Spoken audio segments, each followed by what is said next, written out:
The sky always broke gold over Silas Reed's farm. Morning light bled across the fields, soaking the earth in warmth, as if the heavens themselves remembered what the land had endured. There, on the edge of the small southern town of Bell, stood a modest house with faded paint, a red barn that leaned a little to one side, and a fence built more from memory than measurements. The place looked ordinary to the passing eye, humble, quiet, almost forgotten, but those who truly paid attention could tell. They could feel it in the air. That kind of stillness doesn't happen by accident. It's earned. Silas now rose before the sun, as always. He moved with the rhythm of someone who had lived several lives in one. There was grace in the way he poured his coffee, in how he laced his boots without a single wasted movement. His hands, thick with calluses, marked by years, were steady. Even his silence carried weight. Out back, chickens clucked softly as they began to stir. A pair of goats bleated their greetings from the fence line, eager for feed, and Lady May, the brown cow with the long lashes, swayed her head toward him in quiet anticipation. "You waited on me, didn't you?" he murmured, voice deep like gravel smoothed by rain. Silas was a man people underestimated, mostly because he let them. Dressed in old denim, with a face worn by wind and time, he moved like someone who belonged more to the soil than the world spinning above it. Most who saw him only saw the now. Few imagined the before. That morning, like every other, he walked the perimeter of the property, checking the gates, patching a hole in the wire fence where a rabbit had squeezed through. The work was simple, the tasks repetitive, but they kept the world upright. There was peace in routine, and Silas had long learned how to build peace from the inside out. At the far edge of the field stood an oak tree with branches like open arms. Underneath it, a small wooden bench faced east, toward the sunrise. He sat there a while, watching the sky lighten, not thinking, not planning, just breathing. A faded photo rested in his shirt pocket. He didn't pull it out, he didn't need to. He knew every line of her face, every smile she ever gave him. "You'd like this morning, Jean," he whispered. "It's one of the quiet ones." A sudden rustle broke his stillness. Silas turned, not startled, but aware. A small boy no older than 10 peeked around the side of the barn. The child's face was unfamiliar, but his eyes held the wild curiosity of someone who hadn't yet been told what not to do. "You're not from around here," Silas said, standing slowly. The boy looked ready to run, but Silas didn't move further. Instead, he knelt by a flower bed, brushing away some dried leaves. "I don't mind company, just as long as you respect the land." The boy stepped forward, cautiously. "I saw your goats," he said. "I wanted to see if they were friendly." Silas nodded once. "They are. Just don't chase them. They'll think it's a game you don't want to play." They stood in silence for a beat, the boy glancing at him from the corner of his eye. Finally, Silas gestured toward the gate. "Come on. They won't bite if you don't smell like fear." He didn't ask the boy's name, not yet. Names would come later, after trusts had grown roots. That was the thing about Silas. He let people bloom on their own time. By noon, the boy was gone. Again, sneakers scuffed with dirt, a half-eaten apple in his hand, and eyes brighter than they'd been that morning. Silas watched him disappear into the road and smiled softly. Another one would come soon, some friend or cousin. It always started that way. One child finding refuge, then another. Before long, the laughter of strangers felt like home. And still, no one really knew who he was. Not the children, not their parents, not the folks in town who waved politely at the man they assumed was just another farmer, clinging to a patch of land too small to matter. But some land is more than earth and seed. Some land holds history like a wound that refuses to scab. Back inside, a letter lay unopened on the kitchen table. It had been sitting there for weeks, its corners curled by the breeze through the open window. The return address was clean and corporate, Whitmore Development and Co. The kind of company that saw land not for its stories but for its price per square foot. Silas had read the first line and nothing more. It was all he needed. "Mr. Reed, we are prepared to make a generous offer for your property." He didn't throw it away. He didn't need to. Some words deserve to be ignored so thoroughly that even the trash won't take them. As the evening sun dipped low, casting long shadows over the cornfield, Silas stood on the porch. His eyes scanned the edge of the woods, lingering on the path that led beyond the boundary fence. A crow called in the distance. The wind picked up. Something in his chest stirred, a pull, a whisper, a breath from the past. He'd felt it before, in jungles far from home, in deserts beneath unfamiliar stars. He couldn't name it, but he knew what it meant. The quiet was about to end. Trouble never walked loud. It tiptoed, and this time it wasn't wearing boots or carrying guns. This time it wore polished shoes and promises, and it would learn like others had learned before that Silas Red wasn't the kind of man you pushed off his land, because Silas didn't fight with fists anymore. He fought with roots, memory, and the kind of strength that doesn't show until it's too late to stop. And somewhere in the distance, a chain rattled, a gate creaked, the wind whispered again, and Silas finally stood. The summer heat arrived early that year. By mid-morning, the air sat thick and slow over Belridge, pressing down like a held breath. Crickets chirped from the shadows. Even the birds chose silence. But the stillness on Silas Reed's farm wasn't the same kind that soothed. It was expectant, like the land itself had paused, listening. Silas moved through the barn, steady as always, brushing hay from the feed bins, tightening the hinge on a gate that had started to sag. The goats, restless in the heat, milled about. Lazily Lady May stood by the fence, tail flicking at flies. Everything seemed as it always had been, but something was missing. It wasn't noise, not really. It was more subtle than that. The laughter dot. Usually, by now, a couple of kids from town would have wandered down the road. Someone would have come running through the field, backpack bouncing, a dozen questions spilling out before their shoes hit the porch. Silas had become used to the weekend visits, the quiet kindness of children who didn't know they were healing something in him just by showing up. Today, though the road stayed empty, he didn't mind the quiet, not in a way that showed, but in the lines around his eyes. The silence settled deeper than usual. He walked to the edge of the garden, knelt to inspect the tomato plants, and listened not for a sound, but for a sense. And that's when he noticed the tracks dot just beyond the gate, in the dust near the tree line. Boot prints. Not sneakers, not the soft marks of children. These were wider, heavier. They didn't belong. He followed them with his eyes. 4 sets, maybe 5, coming in from the side path, the one that hadn't been used in years. A private entrance, known only to those who'd studied the property with interest that ran deeper than neighborly curiosity. Silas didn't speak. He simply stood there, gaze trailing across the trees, until his eyes caught on a glint of silver. Tucked beneath a root, half buried in dry soil, was a small piece of chain, just 2 links, rusted, almost unnoticeable. But he saw it. He saw everything. Back at the house, the kitchen phone rang again. This time, it didn't stop after 3. It kept ringing. He let it. Silas didn't rush for calls anymore. Folks who needed him came to the gate. The rest could leave. A message. Finally, the answering machine clicked. A woman's voice, sharp, rehearsed. Mr. Reed, this is Morgan Whitmore from Whitmore Development. We've sent a few letters, but haven't heard back. I wanted to let you know that the offer now includes relocation support, legal assistance, and Silas pressed the button. The voice stopped. Outside, a soft clatter broke the air. He moved toward the back steps slowly, then froze. The chicken coop was open. The latch wasn't broken, it had been undone, purposefully, and the door was swinging in the breeze. Half the chickens were gone. He scanned the ground, feathers scattered, not wildly, but in a line. Not a predator's pattern, a man's pattern. Whoever did it had walked in calmly and taken them without fear. Not for hunger, not for desperation. This was a message, a warning, the kind meant to unnerve, to shake loose resistance, the kind that said, "We're watching, we can take more." Silas didn't speak. He didn't frown. He didn't shout. He simply bent down, lifted a single white feather from the ground, and turned it in his fingers like a puzzle piece. Then he walked. Inside there, in the back room behind the kitchen, was a trunk-old, cedar-lined, untouched for years. Dust coated its lid like snow. Silas stood in front of it for a long moment, hand resting on the edge. Then, slowly, he opened it. Inside, folded uniforms, pressed and precise. A few medals. A black and white photo of a young man standing in front of a marine transport plane. Helmet under one arm. Eyes sharp as cut glass. Dot at the very bottom. Wrapped in a cloth. A single dog tag. Faded but unbroken. He didn't touch any of it. He didn't need to remember who he was. But maybe it was time they did.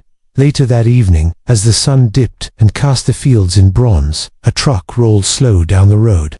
Brand new. Polished. Not local. It stopped at the end of the driveway, tires crunching gravel. 3 men stepped out. One leaned against the hood, sunglasses perched low, a folder in hand. Another checked his watch. The third took out his phone and began snapping photos of the property like he already owned it. Silas didn't come out to greet them. He watched from the porch, arms folded. The man with the folder called out, voice full of artificial charm, "Mr. Reed." "Silas, sir, we just wanted to introduce ourselves properly and see if we could chat about your land. Just a friendly visit." Silas didn't answer. The man continued anyway, as if his words could oil the hinges on a closed door. "We're offering a very generous package. You know, most folks would consider it a once-in-a-lifetime opportunity, especially at your stage in life." Still, silence.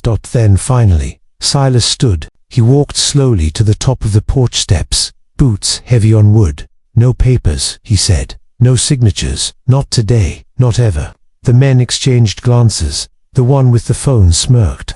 "You sure? Seems like a lot of work for a man your age." Silas's gaze didn't flicker.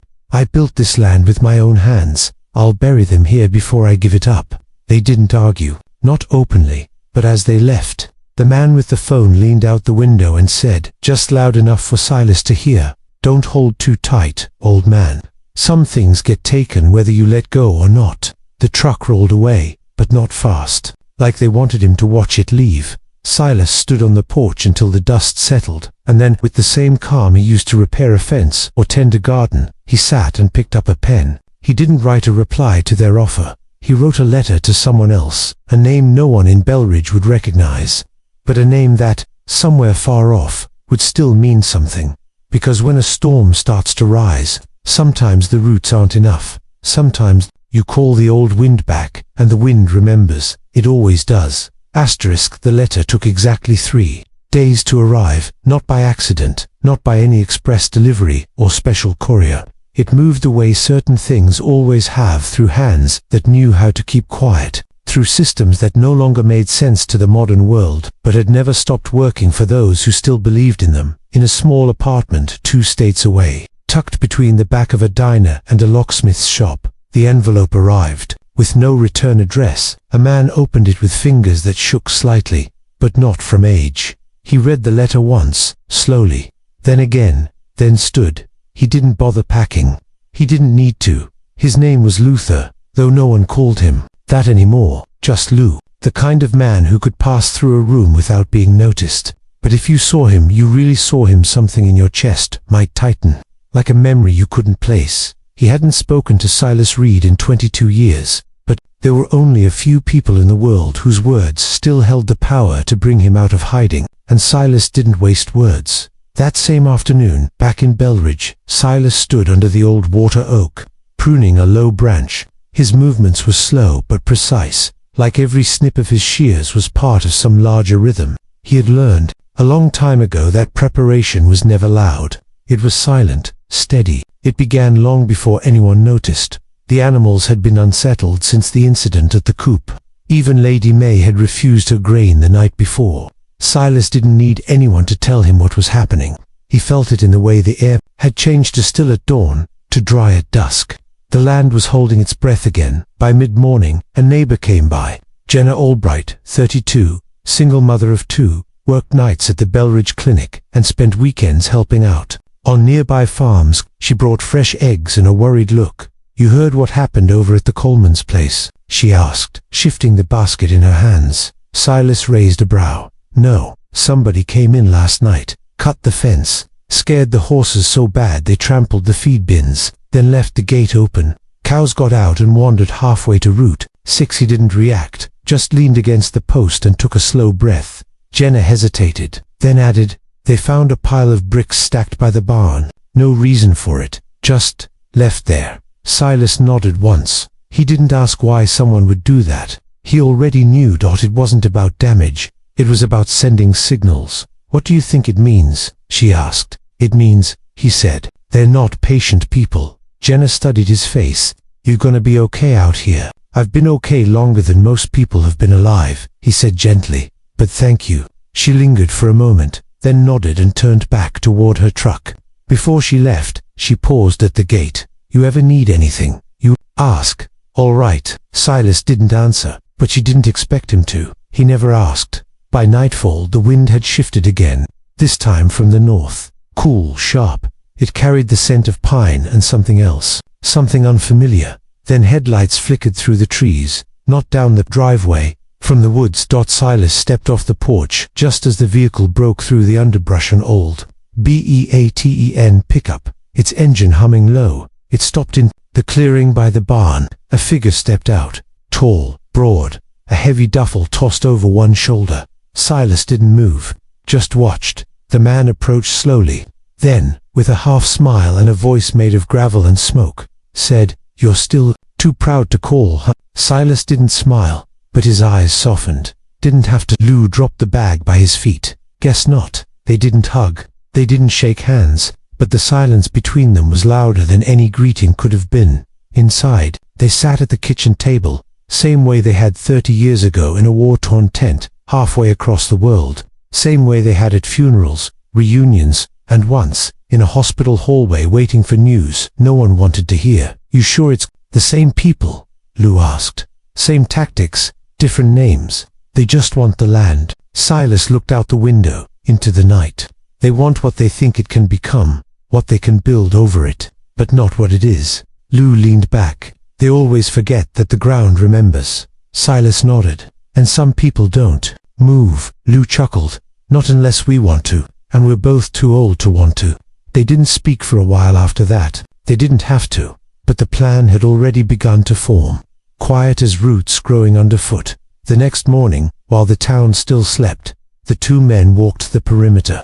They didn't carry weapons, just tools, a pair of gloves, wire, sticks, camera traps. They moved like two men who had learned, long ago, how to wait without sleeping and how to strike without noise.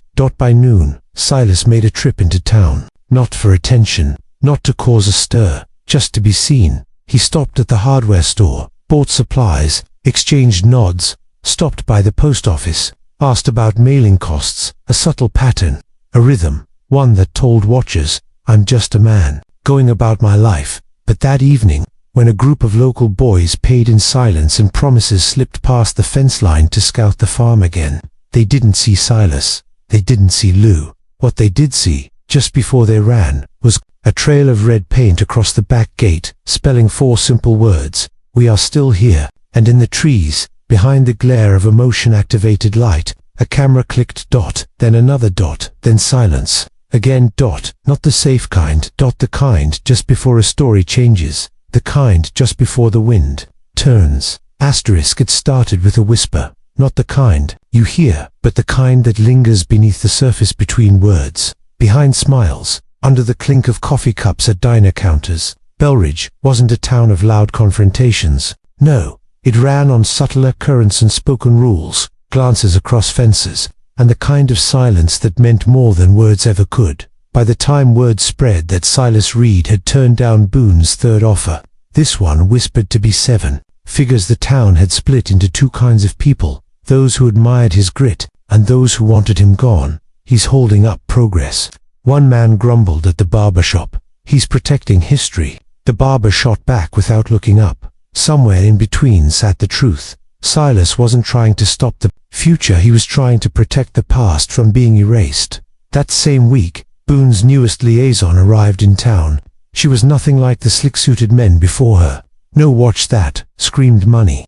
No clipboard full of jargon, just a warm smile, well-worn boots, and a charming southern accent that made people lean in. Her name was Delilah Hayes, and she introduced herself at the cop with a carton of peaches and a voice that could calm thunderstorms. "I'm just here to listen," she said kindly, over and over again. "I want to understand." People believed her. For a little while, she didn't approach Silas directly. That would have been too obvious. Instead, she worked the edges. The neighbors, the farmers, who'd started feeling the squeeze rising feed. Costs, tighter shipping windows, rumors that zoning laws might accidentally shift overnight. The pressure wasn't a boulder. It was sand. Slow, unrelenting, invisible unless you knew where to look. But Silas always knew where to look. He noticed the car that sat too long at the end of his road, the unfamiliar boots that left prints by the eastern fence, He noticed how Lady May had stopped grazing near the north field, how even the crows circled higher now.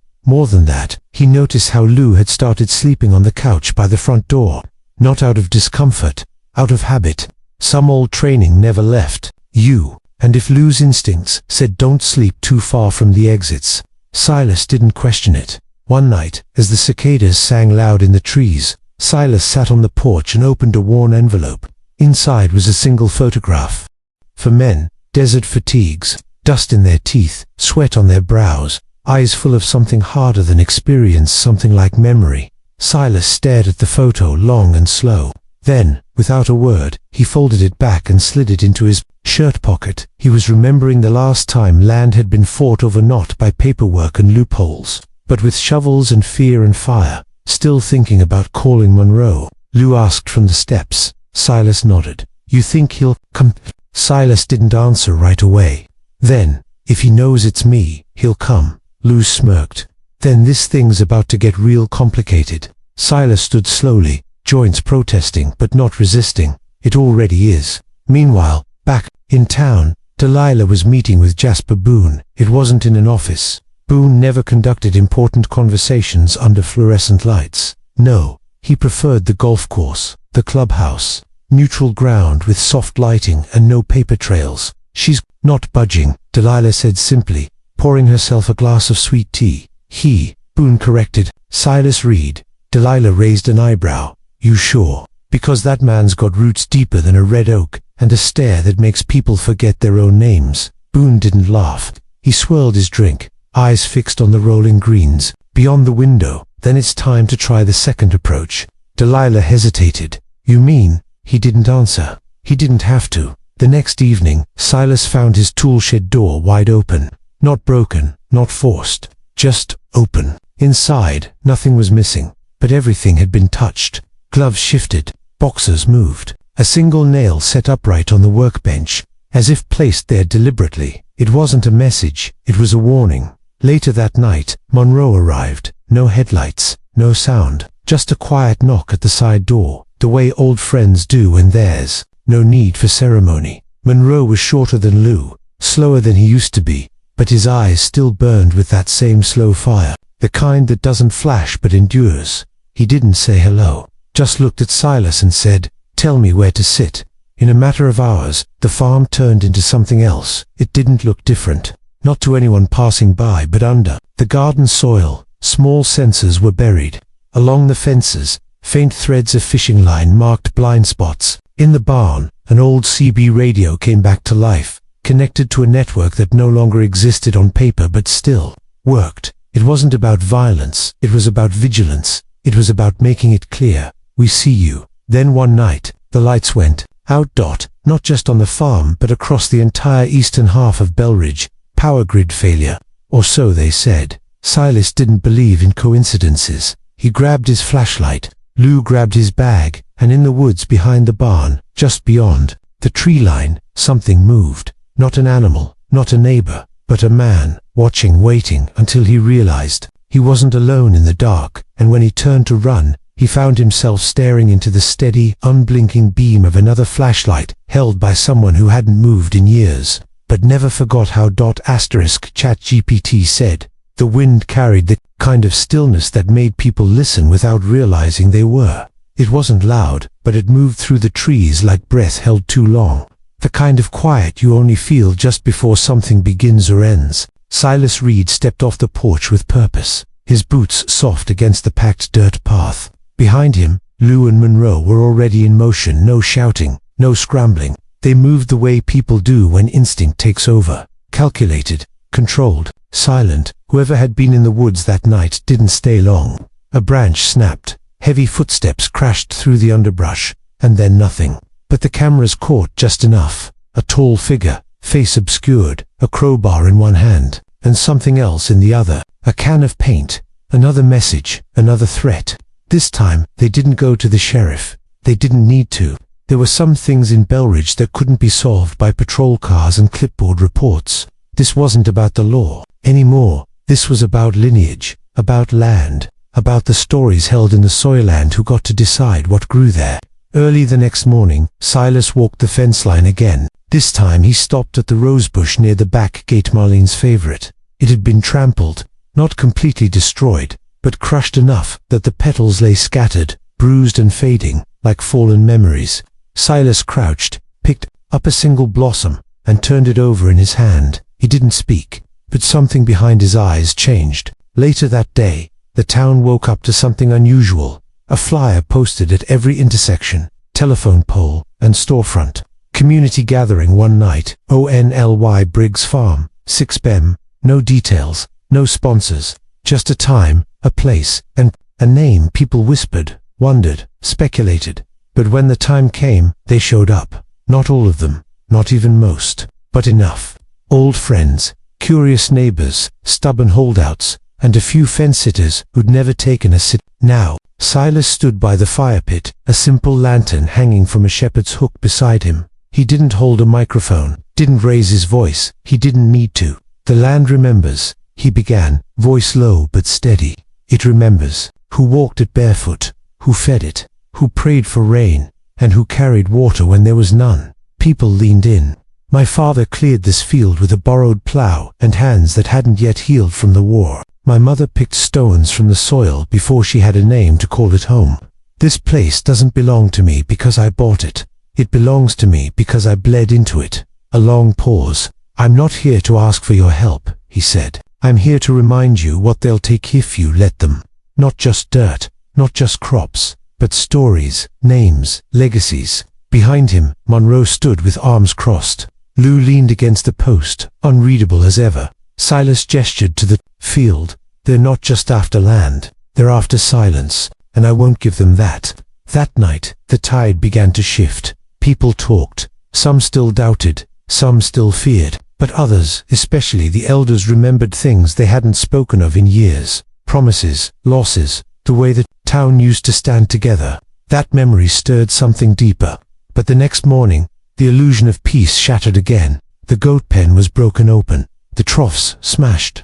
Spray painted across the barn door, in red block letters, "You're alone." This time, they didn't even try to hide. The pickup came down the long road just before noon. Windows dark, 4 men inside. Boots hit the dirt in a rhythm that said, "We're not here to talk." Lou was on the porch before they finished parking. Monroe stood just behind the screen door, a quiet shadow. And Silas, he didn't come outside, not yet. One of the men, stocky mid-40s, sunburnt neck, stepped forward. "We came to make one last offer," he said, not looking up. Lou tilted his head. "And if we don't take it?" The man shrugged. "Then we start pulling up roots." There was a long, slow moment of silence. Then the screen door creaked open, and Silas walked out with something in his hands. Not a weapon, a journal, leather-bound, worn, cracked at the spine.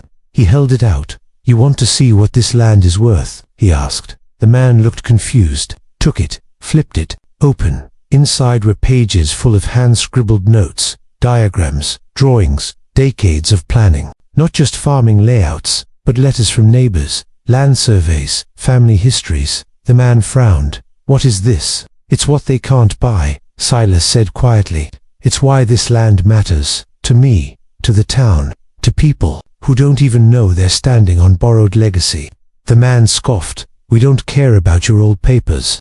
"I know," Silas said. "That's why you already lost." And with that, he turned and walked back inside. The men stood for another moment, unsure what they'd come for anymore. Then, one by one, they got back in the truck and drove away. But Silas knew it wasn't over.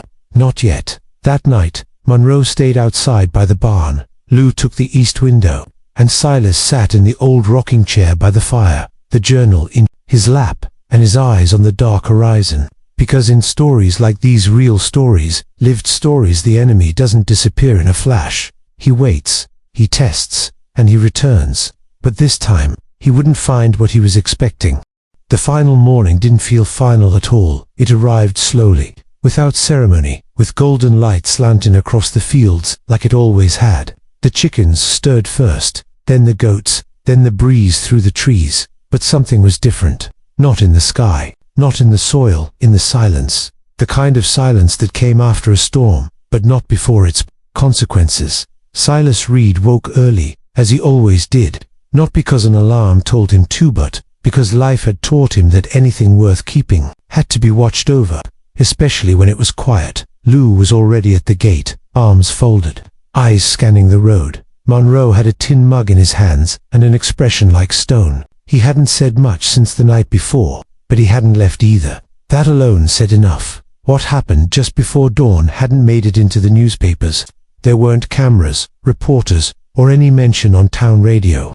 But the bruises on Monroe's knuckles told the truth. So did the ripped tarp over the barn and the drag marks in the dirt that led into the woods. 4 men came after midnight. Only 2 ran. 1 limped. The 4th was found wandering Highway 6 an hour later, hands up, eyes wide, whispering one phrase. Over and over, he was already behind us.